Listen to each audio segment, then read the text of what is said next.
Hi guys, Vlad here. Today we're going to be talking about the NBA draft lottery. And we all know that the NBA draft lottery is an absolute joke.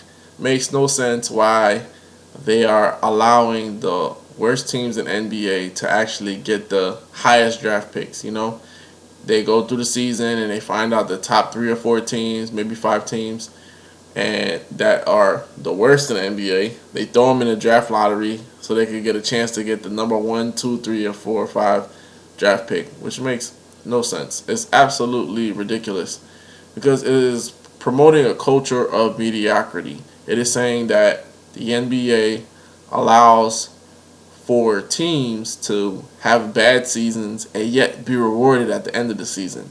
Usually when you think about NBA, you think about a great team. You think the reward at the end of the season is a championship. Well, for a bad team, the reward at the end of the season is a number 1 draft pick, which makes no sense. You know what I'm saying? Like, there should be no reward for putting a horrible product out on the floor. Even if, what people have to understand is, in the NBA, everyone is a professional. Everyone can play really well. Everyone was a McDonald's All-American. Everyone was the best in their town. Everyone was like the top prospect wherever they were. Even if they're on the bench, they were highly vetted to come to the NBA. So for a team to go like, 20 and 42, or like 32 and 50, or 27 and 44, like stuff like that, it shouldn't happen, but it's happening because teams know if they tank and they have a horrible season, they can get the number 1 draft pick. This happened with the New York Knicks. The New York Knicks last year, people didn't want them to win because it would affect their chances of getting a number 1 draft pick, and it just makes no sense. Like, you should have much more pride in your team where the draft pick is not the important part. The most important part is that they're trying hard every night and they're playing, to put a good product out there. Your general managers are trying to put a great product out there.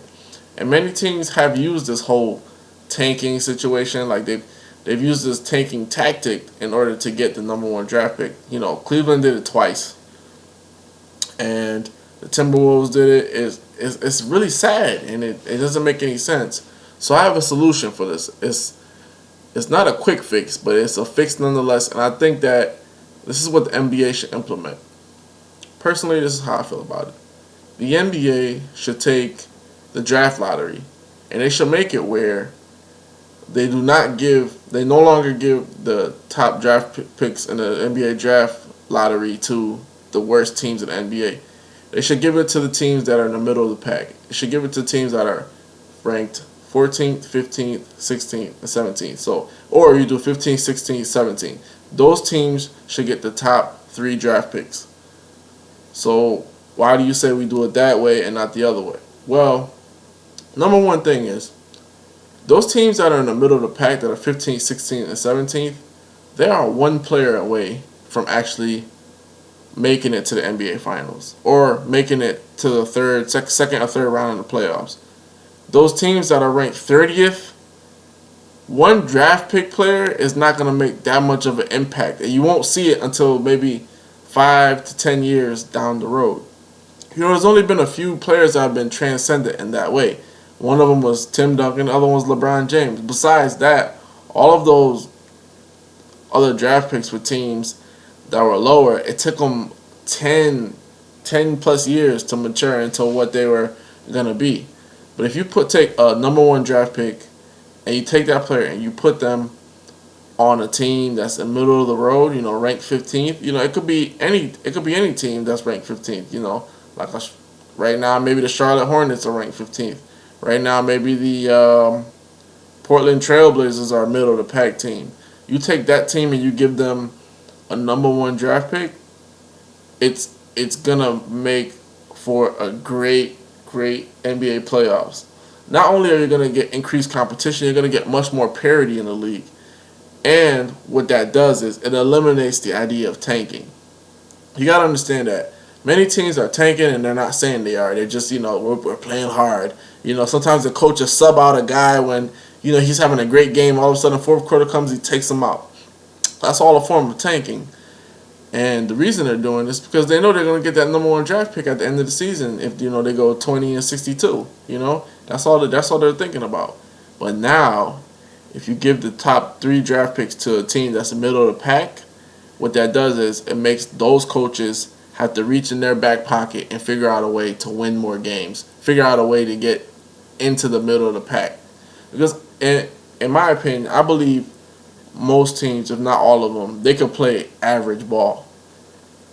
Even like with horrible personnel, I think most teams, I would say 24 teams out of the 30, they could play average ball. No team is that horrible. There's like a whole argument if a college team could beat an NBA team. No, not even a thought. Nothing of the sort. I don't believe it one bit.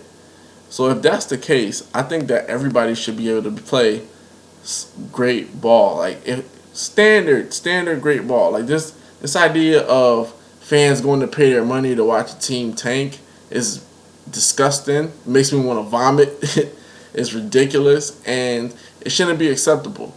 I think those teams that are middle of the pack, they really are one player away from taking a middle of the pack team to an NBA championship.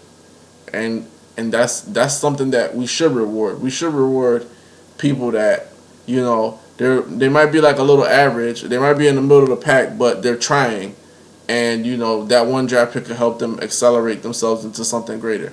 As opposed to trying to pick up a team that is playing horribly on purpose. Sitting players on purpose. Benching, not even trying. Guys are going out getting blown out by 20 every day, or the coach is not trying to figure out his personnel. He's not trying to find ways to make the team win games. It's disgusting, and plus it's not promoting the competition level that the NBA is so prized of having. The NBA has the greatest athletes, greatest teams in the world, but when you have teams losing, 60 games or making the playoffs at 37-44, it's disgusting. It's disgusting. It makes no sense. That's a topic for another video. Should the NBA seed the top 16 teams? But that's something I'm going to talk about later. At the end of the day, you do not need to reward mediocrity. And I understand that a lot of teams feel like, well, my team is bad, and, this one player, they could turn our franchise around. But the reason why your team is bad is not just because of the players. It's because of the way that they draft. It's because of the way that they scout. It's all those things. And if the NBA puts pressure on those franchises by saying, hey, we're not going to give you those draft picks anymore.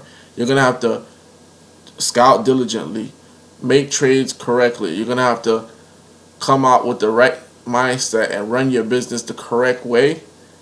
You'll see all those things change. Your team won't be as bad. Like the very worst is that you'll see that your team is like 500, and that's great. But we don't want to see this teams losing 20 games in a row, 10 games in a row. It's disgusting because we all know what it's all about. They're just trying to get those number one picks, And most of those number one picks don't pan out to anything. You know what I'm saying? That's why I feel like give them to a team that's middle of the road. Give them to middle of the road. They take that number one pick, and who knows? They might want to trade that to a mediocre team. Get that number one pick and let those teams that they're really one player away, one playmaker away, one defensive player away to go into the NBA Finals. Help those teams out, because what that does is it takes franchises, they're there, but they're not really there. Like, maybe like the Orlando Magic. Orlando Magic have been a middle road team for a long time, since Dwight Howard left. Maybe if Dwight Howard was there and the next season, they got number one draft pick or whatever, that could help them out. There's a lot of teams that are middle of the road. They just need one player. A team that loses 50 games in the season, 60 games in the season, you're wasting your draft pick on them. Number one, the players don't want to go there, and it shows by their play. Most players, when they get drafted to a sucky team, they don't want to play. At least when they know they're going to go to a middle of the road team, they know, okay, I can go to the playoffs. I can show off my stuff. That's why a lot of these guys have like horrible attitudes. Like, do you think DeMarcus Cousins is the way he is because his team is so great? Because the situation is so great? No. And I know what some other people might say, like, oh well, hey, they're professional. They should go where they want to go. Yada yada yada. You know, they got to toughen it up and play where they're drafted. But hey, man, at the end of the day, you can have a player that's disgruntled come play for you. He's trying his best, but the situation just doesn't mesh because he knows what you did to get him. He knows you were mediocre on purpose to get him. He knows that you don't have that winning culture. And if anything, you're going to get from this video, every team in the NBA should have a winning culture. There should never be a time where tanking or I don't want to win games so I can get a number one draft pick should come into play. You should always want to put a good product out there because at the end of the day, that is what other businesses are modeling themselves after. This is what fans are investing their money into. We do not want to see garbage. We want to see greatness. And, you know, giving those draft picks to the top, to the middle of the road, 15, 16, 17 ranked team is going to create parity. It's going to create new NBA champions. It's going to let these young kids be able to show what they're capable of. And it's going to also promote competition, which the NBA does not need a shortage of. Well, this is Vlad from Hoops Junction. Like, comment, and subscribe. Hoops Junction, where hoops meets hoopla. Peace.